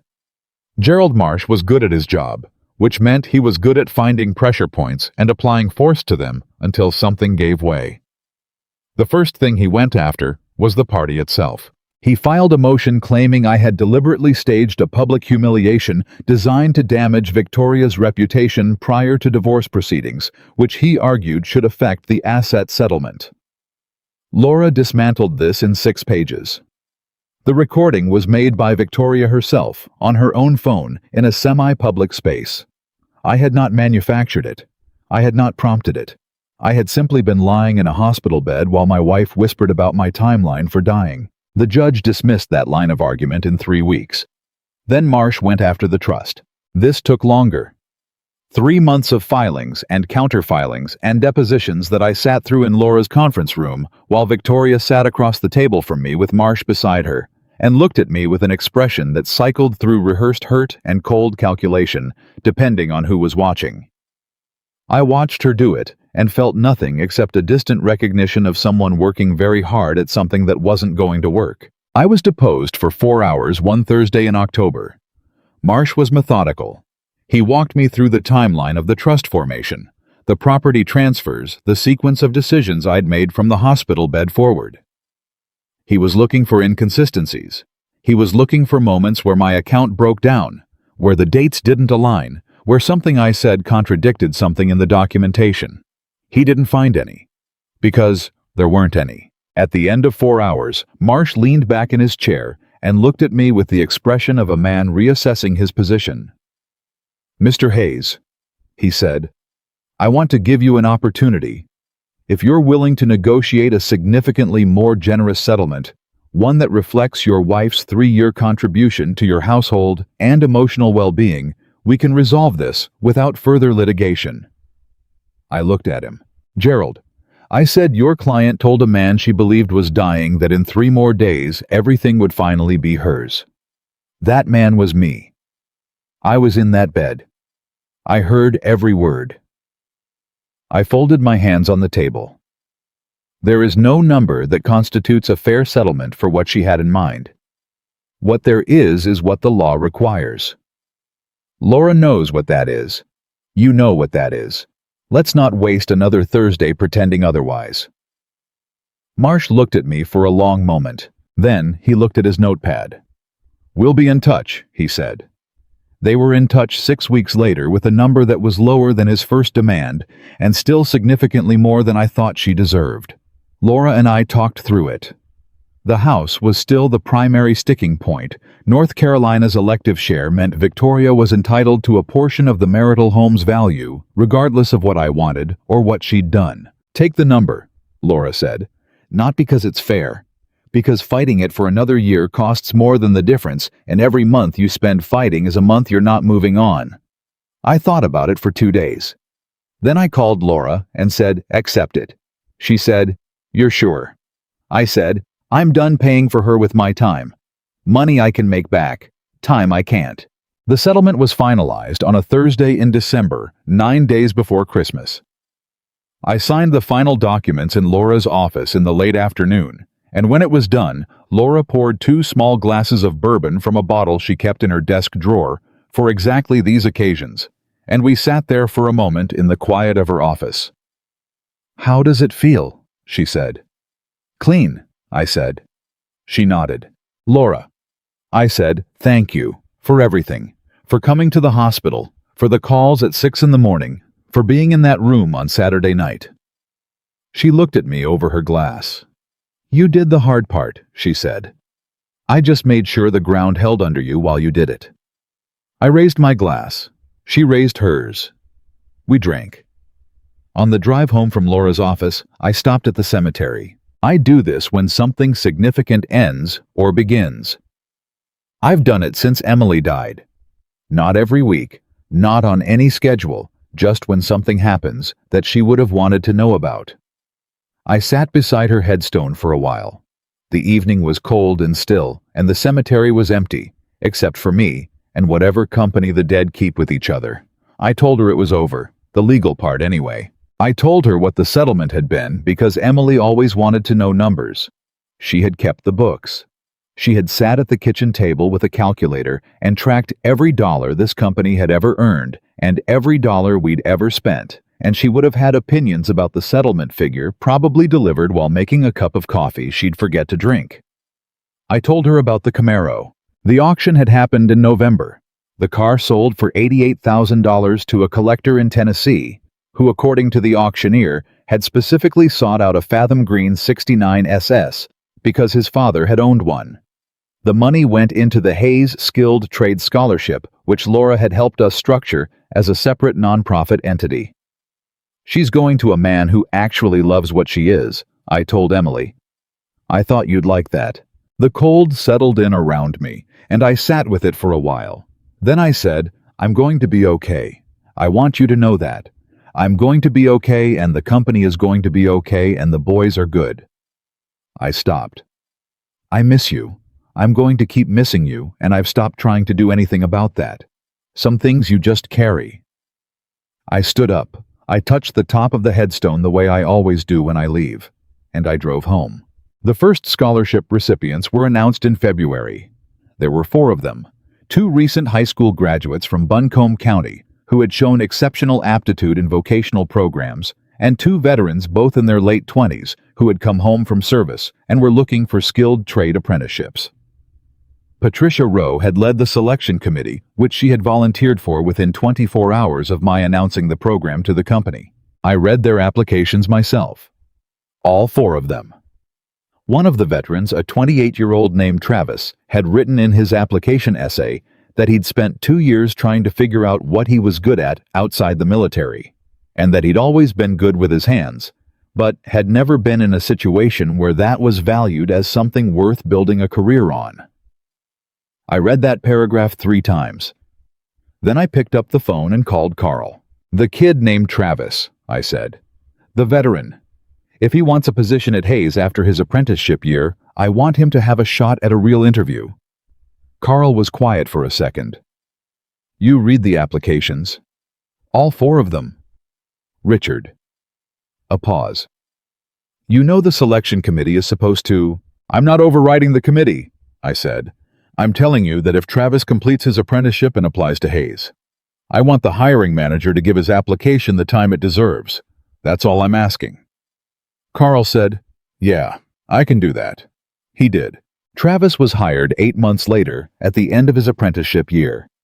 He started as a junior project coordinator and within 18 months had impressed 3 different senior managers enough that Carl mentioned him to me unprompted during one of our weekly calls. "That kid you flagged," Carl said. "Travis.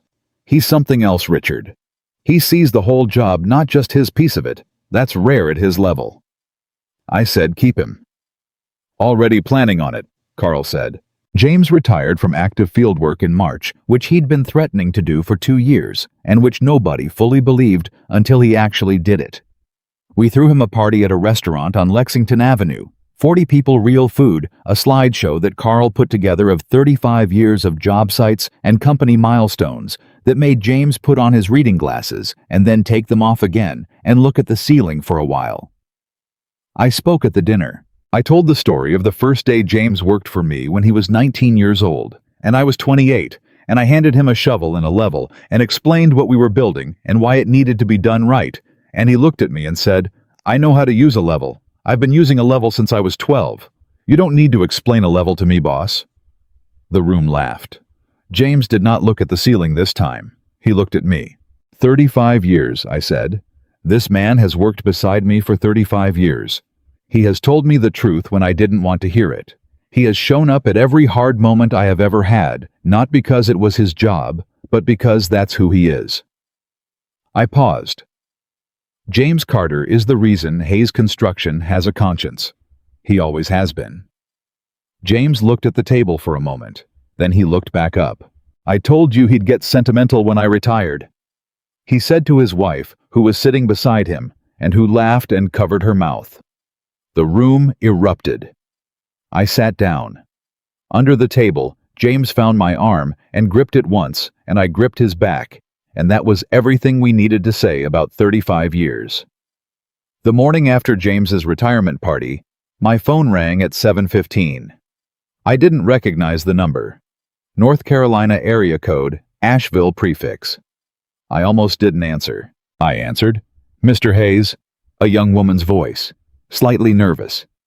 "My name is Amber Reeves. You don't know me. My grandmother. Her name was Donna Prater. She worked for Hayes Construction in the 90s. Data entry. She passed away last year." I searched my memory. "Donna," I said. "Yes, I remember Donna. She talked about you sometimes," Amber said. "About the company. She said it was the best job she ever had. She said you treated people like they mattered." A pause. "I'm a nursing student. I'm in my 2nd year and I'm really struggling financially, and I saw the announcement about the scholarship online, and I know it's for trades not nursing, but I didn't know who else to call. I'm sorry, I know this is probably the wrong number." I held the phone. Outside, the morning was doing what mornings do, moving on, becoming what it was going to be, indifferent to what had happened before. "Amber," I said, "tell me about your situation." She told me. It took about 4 minutes. Single mother, 1 daughter, 2 jobs, a full-time class schedule, and a financial aid gap that her department hadn't been able to bridge. I listened to all of it. Then I said, "Hold on a second." I went to my desk and found a notepad and wrote down the number for Patricia Rowe and the name of a nursing school scholarship fund that Daniel had told me about 6 months ago when he was involved in a hospital foundation fundraiser in Nashville. I gave Amber both. "The scholarship fund is separate from what we do at Hayes," I said. "But Patricia is the best person I know for finding the right door when you don't know which one to knock on. Tell her Richard sent you. She'll make time." Silence on the line. Then very quietly, "Thank you, Mr. Hayes. Good luck with your studies," I said. "Your grandmother was a good woman. She kept immaculate records." Amber laughed a surprised, genuine laugh and said goodbye. I set the phone down. I stood at my desk for a moment. Then I went back to the kitchen and refilled my coffee and sat down at the table, where 6 months ago I had sat in the early morning planning how to take apart the life someone else had been planning to steal. The table looked the same. The kitchen looked the same. The house on Ridgeline Drive, which was still mine. The settlement had included a buyout of Victoria's interest that I'd paid from liquid assets. Laura had kept clear of the trust structure, looked exactly the same as it had looked when Emily and I had moved into it 28 years ago. But I was not the same. That's the part that's hardest to explain, because it doesn't resolve cleanly into a lesson or a moral or a piece of advice you can hand someone and say, "Here, take this." It's more like a shift in weight. The way you carry yourself differently after you've put something down that you were carrying for too long. I had been a man who confused loneliness for readiness. I had been a man who believed that because his heart was open, the person walking through the door was worthy of it. I had been wrong. And surviving being wrong about something that large, not just surviving it, but dismantling it piece by piece, protecting what mattered. Standing in a room full of people and telling the truth out loud that changes a person in ways that are quiet but permanent. I wasn't harder. That's not what I mean. If anything, I was softer in the places that mattered. More patient with my sons, more willing to sit with James on a Saturday morning and drink coffee and not talk about anything, more willing to call Daniel back the same day instead of the next morning, more willing to say the things that mattered while there was still time. The divorce had cost me money and months and the particular exhaustion of being in legal conflict with another person for the better part of a year. It had also given me back something I hadn't realized I'd lost. My own judgment. Not arrogance, the opposite of arrogance. The quiet, earned confidence of a person who has looked at a hard thing, clearly done what needed to be done, and come through it, still recognizing himself in the mirror. I trusted myself again. That was not a small thing. In April, I got a letter from David Anson. He'd been in touch with Laura during the proceedings, had provided the affidavit she'd needed about his marriage to Victoria and the circumstances of the divorce, which had been significant in the asset negotiation. He hadn't needed to do that. Victoria wasn't trying to take anything from him anymore. He'd done it because he said he owed me a debt. But the letter in April wasn't about the case. The case was closed. The letter was something else. He wrote that he had been following what happened from a distance, and that he wanted me to know that the first 2 years after his divorce from Victoria had been among the hardest of his life. Not because he missed her, but because of the specific kind of damage that being with someone who sees you primarily as a resource does to your ability to trust your own perceptions afterward.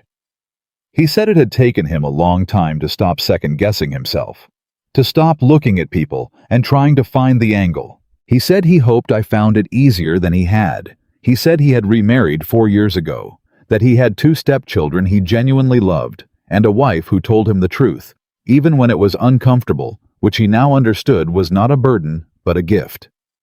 He ended the letter by saying, "I don't know if this helps, but I wanted you to know you're not the only one she fooled, and being fooled doesn't make you a fool. It makes you human. What you did about it made you something more." I read the letter twice. Then I folded it and put it in the same drawer where I'd put the letter I wrote to Emily. They could sit there together. On a Saturday in May, 1 year and 1 month after the night in the hospital room, I drove to the job site on the French Broad River. The bridge was finished. Had been finished since November. We'd come in 3 weeks ahead of the revised schedule, which Carl had pushed hard for, and which the crew had delivered with the particular pride of people who know a job matters. There was a small dedication plaque on the south side of the bridge, installed by the municipality. I walked out onto the bridge and stood at the midpoint and looked at the water below. This was where I had been walking when my chest went tight. This was where I had sat down on a concrete barrier and then been on the ground looking up at a young paramedic named Shane, who told me they had me. I stood there for a while. It was a good bridge.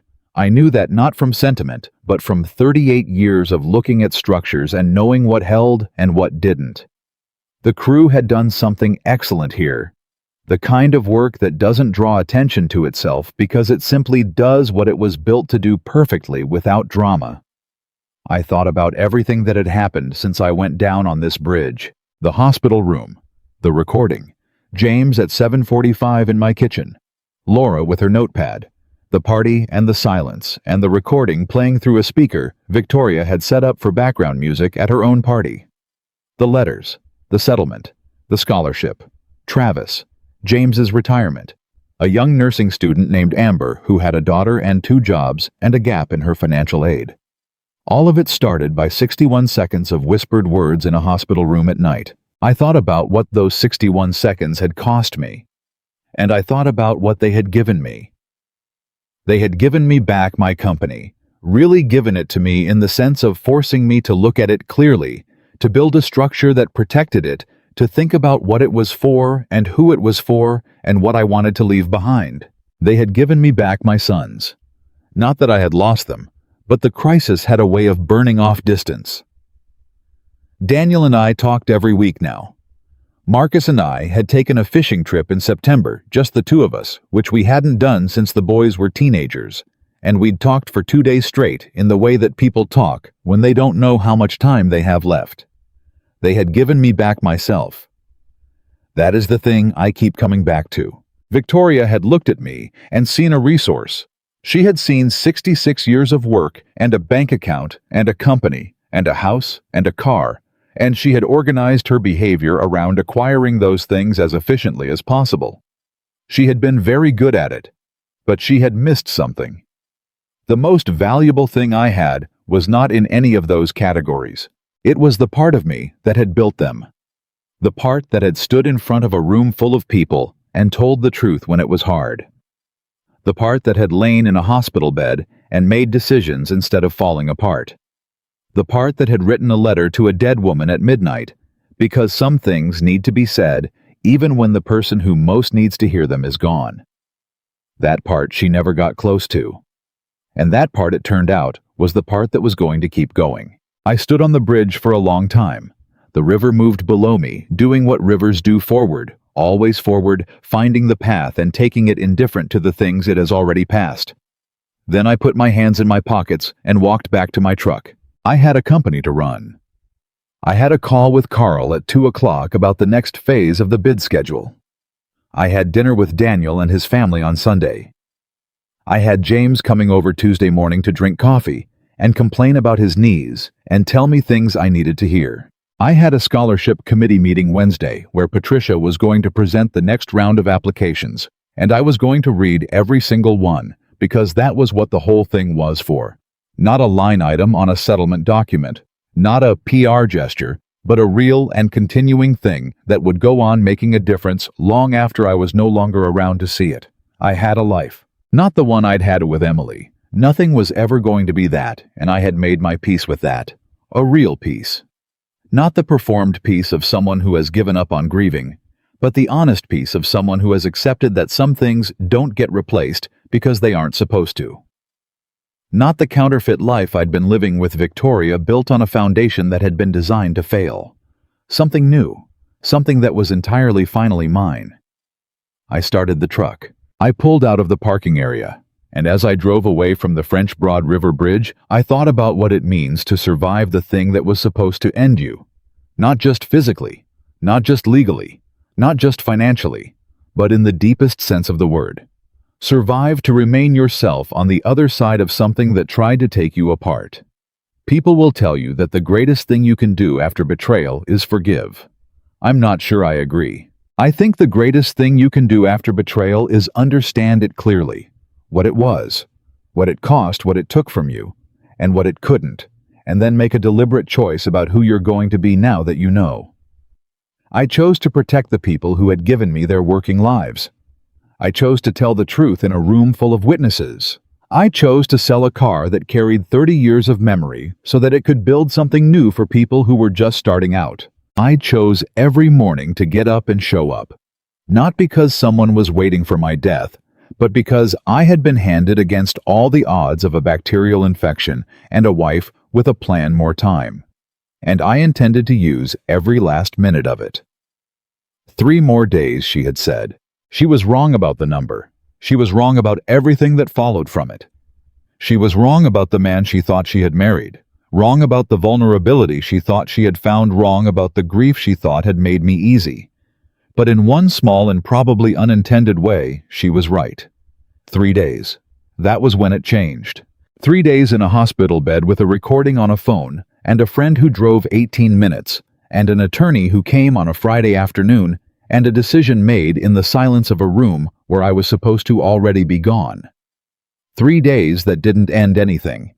3 days that started everything. I drove home through Asheville in the May morning, past the neighborhoods I had built, and the bridges I had repaired, and the streets I had known my entire life, and I was 66 years old, and I was still here, and that was not nothing. That was everything.